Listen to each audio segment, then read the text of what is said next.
Bismillahirrahmanirrahim. Assalamualaikum warahmatullahi wabarakatuh. Perkenalkan, nama saya Putri Dwi Rahayu dengan NPM 2018135000586 dari kelas X8F, akan menjelaskan mengenai penelitian ilmiah, pengertian dan paradigma penelitian kualitatif. Yang pertama ada epistemologi keilmuan dan penelitian ilmiah. Epistemologi keilmuan dan penelitian ilmiah dimulai dari rasa ingin tahu, lalu menimbulkan tingkatan potensi imajinasi pada otak seseorang sehingga menjadi suatu kebiasaan penalaran yang radikal dan divergent atau inquiring mind, sehingga terpecah menjadi dua bagian, yaitu berkembangnya logika deduktif menurut Aristoteles serta berkembangnya logika induktif menurut Bacon, dan menjadi suatu gabungan logika deduktif dan induktif menurut Ritchie Calder yang menghasilkan logiko, hipotetiko, dan verifikasi. Tiga asas keilmuan yaitu ontologi, epistemologi, hingga aksiologi. Yang pertama, ontologi merupakan batas wilayah yang menjadi objek penelaahan, dan batas wilayah yang ditelaah adalah segala sesuatu yang berada dalam jangkauan indrawi. Epistemologi yaitu bagaimana cara memperoleh atau mendapatkan ilmu, serta langkah yang ditempuh, yaitu melalui kerangka pemikiran yang logis, melakukan deduksi kerangka pemikiran menjadi hipotesis, serta melakukan verifikasi untuk menguji kebenaran hipotesis. Dan yang terakhir ada aksiologi, yaitu bagaimana cara menggunakan atau memanfaatkan ilmu tersebut. Asas pemanfaatan pengetahuan ilmiah atau ilmu untuk kemaslahatan atau bermanfaat bagi umat manusia. Dimulai dari aksiologi, ada proses empiris, yaitu penarikan simpulan dan pengujian hipotesis. Proses rasionalnya yaitu perumusan hipotesis, kerangka berpikir, dan premis. Ini adalah bagian-bagian dari epistemologinya, sehingga penetapan masalah dan menghasilkan ontologi. Definisi hingga metode penelitian yaitu cara ilmiah untuk mendapatkan data dengan tujuan dan kegunaan tertentu. Cara ilmiah, kegiatan penelitian yang berdasarkan pada ciri-ciri keilmuan yaitu rasional, empiris, dan sistematis. Rasional yaitu dilakukan dengan cara-cara yang masuk akal, empiris dapat diamati oleh indera manusia, dan sistematis menggunakan langkah-langkah yang bersifat logis dan berurut. Data, informasi yang dianggap mempunyai makna bersifat empiris yang memiliki kriteria valid, reliable, dan objektif. Valid yaitu derajat ketetapan antara data yang sesungguhnya terjadi pada objek dan data yang dapat dikumpulkan oleh peneliti. Reliable, derajat konsistensi atau keajegan data dalam interval waktu tertentu. Objektif yaitu kesepakatan antar banyak orang. Tujuan penelitian secara umum yaitu bersifat penemuan, pembuktian, dan pengembangan. Penemuan maksudnya yaitu data, tindakan, dan produk yang diperoleh adalah betul-betul baru yang sebelumnya belum pernah ada. Dan pembuktian, data yang diperoleh digunakan untuk membuktikan adanya keraguan terhadap informasi tertentu. Dan pengembangan yaitu memperdalam dan memperluas pengetahuan, tindakan, dan produk yang sudah ada. Kegunaan penelitian secara umum yaitu untuk memahami, memecahkan, dan mengantisipasi masalah. Memahami yaitu memperjelas suatu masalah atau informasi yang tidak diketahui dan selanjutnya menjadi tahu. Memecahkan yaitu meminimalkan atau menghilangkan masalah, dan mengantisipasi yaitu mengupayakan agar masalah tidak terjadi.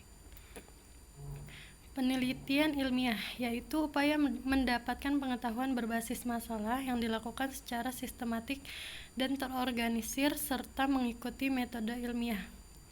Suatu penelitian sistematik yang bertujuan menyediakan informasi untuk memecahkan masalah menurut Cooper and Emory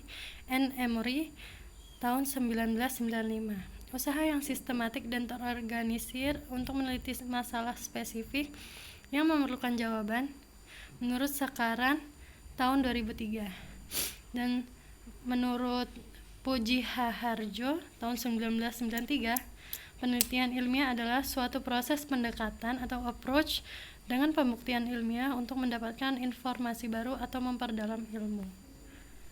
Ciri-ciri penelitian ilmiah yaitu purposiveness atau mempunyai tujuan dan sasaran yang jelas.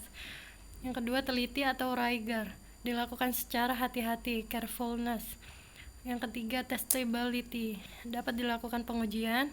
Lalu yang keempat, replicability, dapat ditelaah ulang menggunakan data atau situasi yang berbeda. Yang kelima, precision and confidence, dilakukan dengan akurat dan memiliki derajat kebenaran yang dapat dipercaya. Yang keenam, objectivity, dilakukan dengan cara yang tidak memihak atau apa adanya, dan semua tata cara dan prosedur disampaikan secara eksplisit dan jelas. Yang ketujuh, generalizability, dapat diaplikasikan pada waktu dan tempat yang berbeda. Lalu yang terakhir, parsimony, kesederhanaan dan ringkas. Macam metode penelitian. Yang pertama, need to know, need to do, need to choose. Need to know yaitu metode kuantitatif, ada metode kualitatif dan mixed methods. Untuk need to do ada R&D, action research, operation research.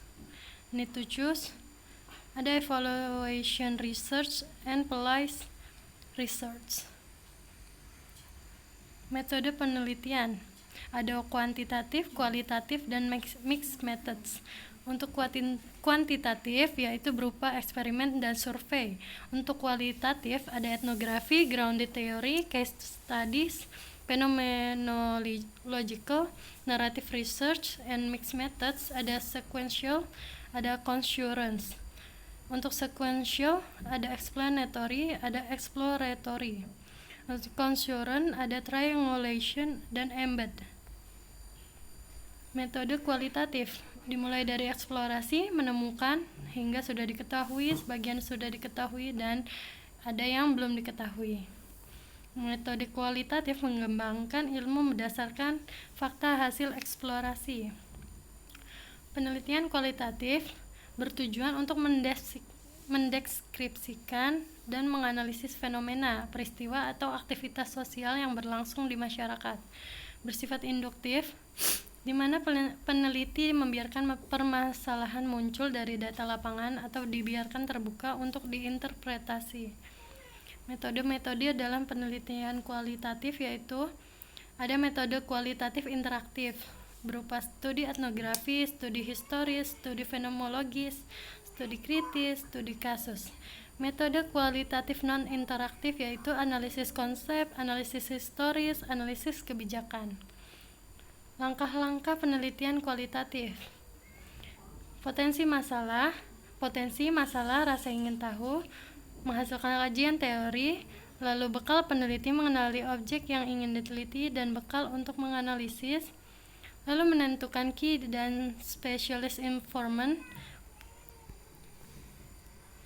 pengumpulan data dan analisis data selama di lapangan, lalu analisis dan uji keabsahan data setelah dari lapangan, temuan penelitian, tema penelitian, dan laporan penelitian. Tahap-tahap penelitian kualitatif dimulai dari telaah kepustakaan, pengamatan lapangan atau studi pendahuluan, fokus masalah penelitian, pengumpulan data, wawancara mendalam, observasi lapangan, serta studi dokumentasi. Lalu ada pengolahan data, praanalisis, coding, klasifikasi data, reduksi data, lalu analisis data, analisis dalam situs, dan analisis antar situs. Pembahasan, simpulan, dan saran. Di sana sudah melalui keabsahan atau uji kredibilitas data. Dalam penelitian kualitatif, peneliti bertindak sebagai instrumen penelitian. Data berupa hasil wawancara, observasi, dan studi dokumentasi triangulasi. Data yang diperoleh perlu diuji keabsahan datanya dengan cara member check, triangulasi, memperpanjang pengamatan, meningkatkan ketekunan, analisis kasus negatif. Teknik pengumpulan datanya yaitu teknik purposive atau snowball. Teknik analisis data pada penelitian kualitatif ada dua macam cara, yaitu teknik Miles and Huberman dan teknik Spratly. Analisis data kualitatif, model Miles and Huberman. Data collection, data reduction, data display, conclusion, verification. Analisis data kualitatif, model Spratly. Analisis domain, yaitu mendapatkan gambaran umum tentang objek yang diteliti, menemukan beberapa domain dengan grand tour and miniature observation. Lalu ada analisis taksonomi, domain yang telah dipilih dijabarkan ke yang lebih rinci untuk mendapatkan struktur internal, dilakukan dengan observasi yang terfokus. Lalu ada analisis komponensial, menemukan ciri spesifik pada setiap struktur dan mengkontraskan antar elemen dengan wawancara dan observasi terseleksi atau contrast question. Yang terakhir ada analisis tema kultural, menemukan hubungan antara domain dan domain dengan keseluruhan. Selanjutnya dinyatakan dalam tema atau judul. Pengujian keabsahan data. Ada uji kredibilitas data, uji transversabilitas data, uji dependabilitas data, dan uji konfirmabilitas. Pengujian kredibilitas data. Perpanjangan pengamatan, meningkatkan ketekunan, triangulasi, diskusi teman sejawat, analisis kasus negatif, dan member check. Demikian presentasi saya. Wassalamualaikum warahmatullahi wabarakatuh.